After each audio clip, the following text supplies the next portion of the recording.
Hey guys, this is Goku-san DBZ, and it's going to be a short little review on a device known as, of course, the PlayStation Vita. This is, of course, the first model, the 1000 model, which personally I like overall because it's a little thicker design for the most part.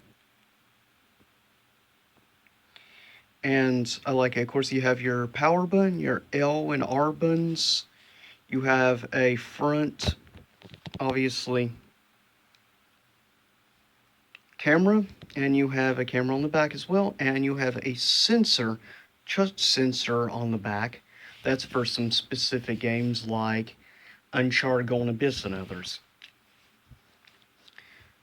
Then in the bottom here, of course, you have your basic stuff like where you plug in your head jack, which you can plug in a headset with microphone to talk to some people that you may be playing online. Of course, your normal plug-in, which is a special larger plug-in for the Model 1000. The Model 2000 uses like a standard smartphone USB plug-in. And here, in this little slot, if I can get it open,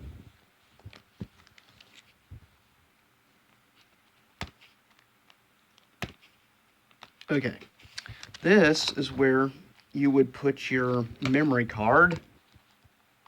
Doggone it. This is the problem about having short fingernails. But this is where you would put your special memory card.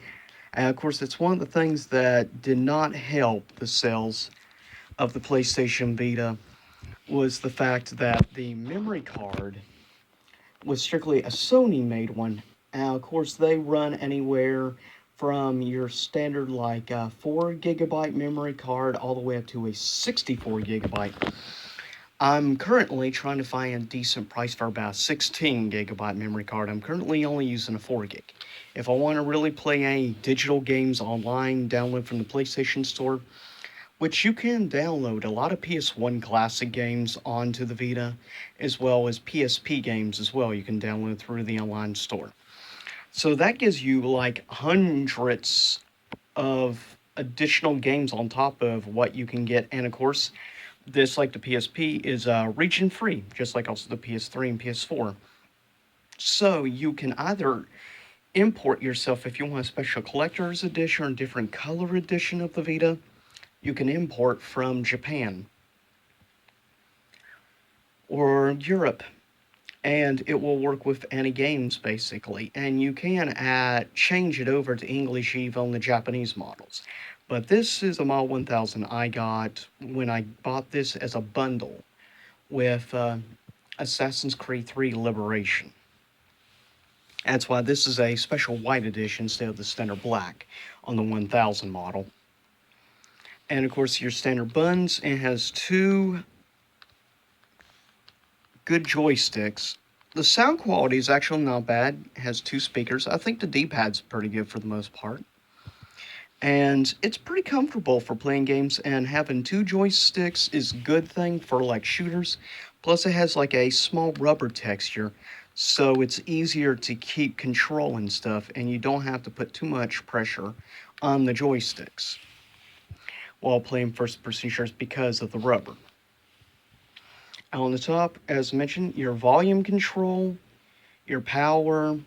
Now this right here won't open. That's because this is a Wi-Fi model. Now, a blue, I'm thinking a 3G model, you could open this.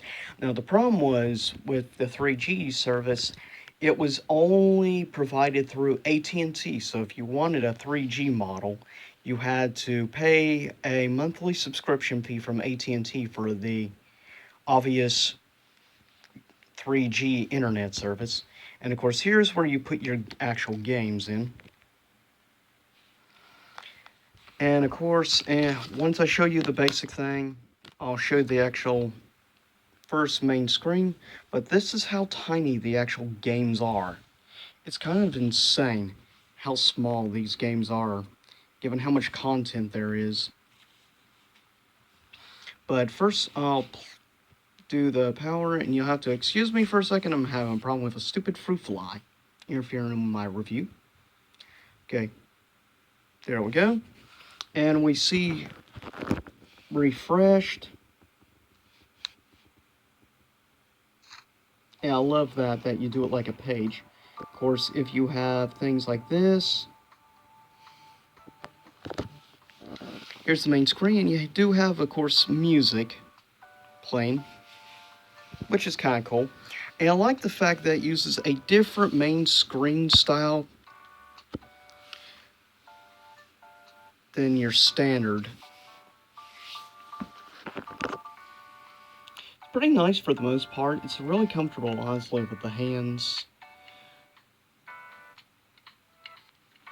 You have, of course, if you want to download music through the store, download digital movies. Of course, you can link up to the PS3 if you go down. Also, you can link up to the PS4, which it's good for. And we have apps, of course, for many different things like parental controls or other games. And yeah, you can also do like email. Of course, you have your settings, do photos, obviously. The PlayStation Store, you can even check like trophies.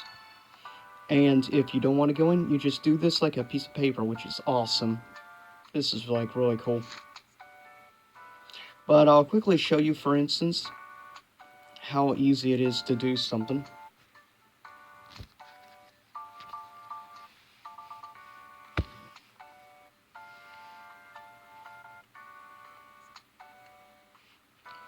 For instance, if you want to go quickly on the PlayStation Store, then you just click Start here.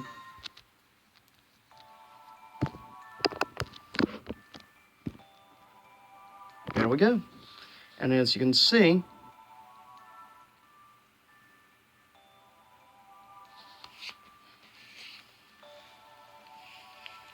it's not bad. And it works pretty good for the most part. Like features, new releases, top downloads.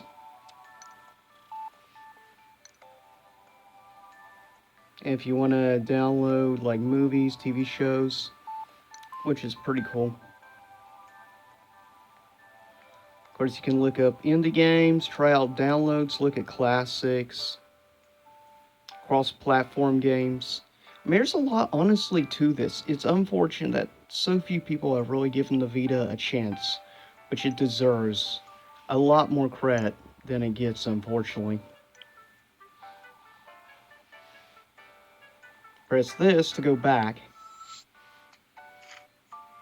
Okay, I'll give you an idea actually how good this runs. I'll just put in the game. Ugh. There we go. Now pop up. Dead or Alive 5 Plus. There we go. Then we just go here. And then just press start. And now you'll get to see actually how good this is.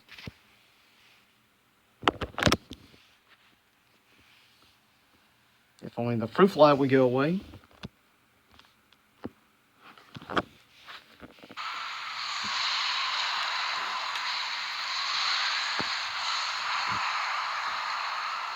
Okay, here we go.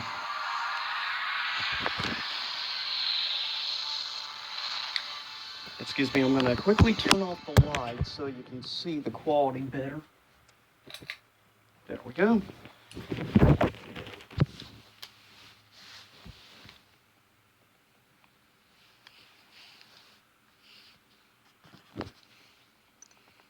Okay. And of course, touchscreen works.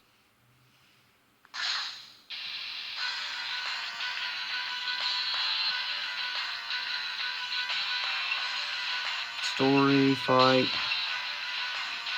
Yeah, there's even touch fight. It's stupid though. But to give you an idea how good the graphics actually are on a handheld is kind of crazy.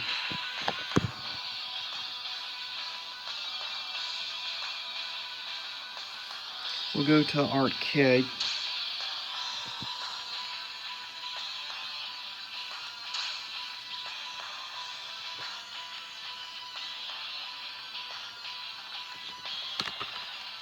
There.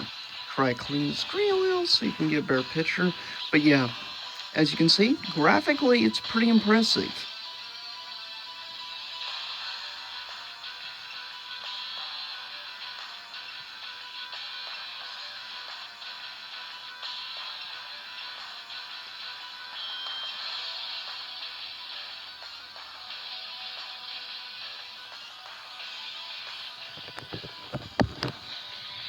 I'm going to try and set this up so I can give you a demonstration. Or maybe not.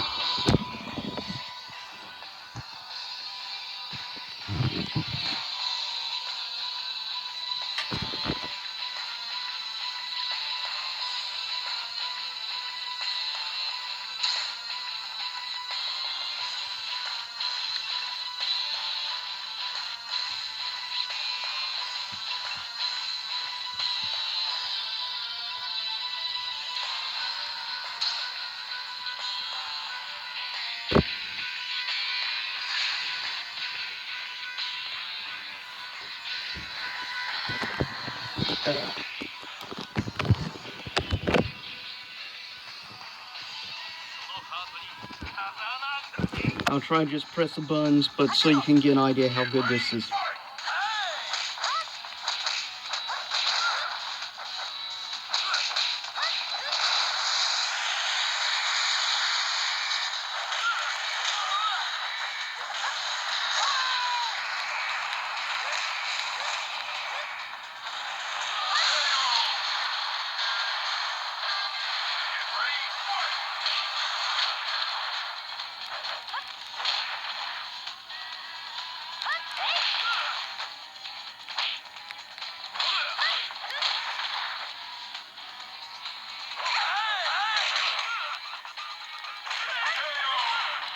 And that's a good demonstration of like how good the graphics actually are.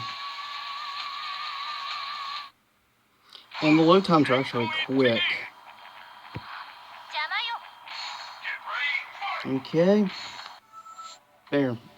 But that's a good example of really what the Vita can do. But anyways, I'll get ready to cut this video because it's getting a little long. Anyways, I'll see you all next time. Hope you enjoyed this. And seriously, if you're thinking about it, I highly recommend you picking up a PlayStation Vita. And I'll see y'all next time. And let me know if you'd like me in the future to do a review on the PSP as well. It's been a while since I've done one of these. I'll see you all next time. Same YouTube time, same YouTube channel.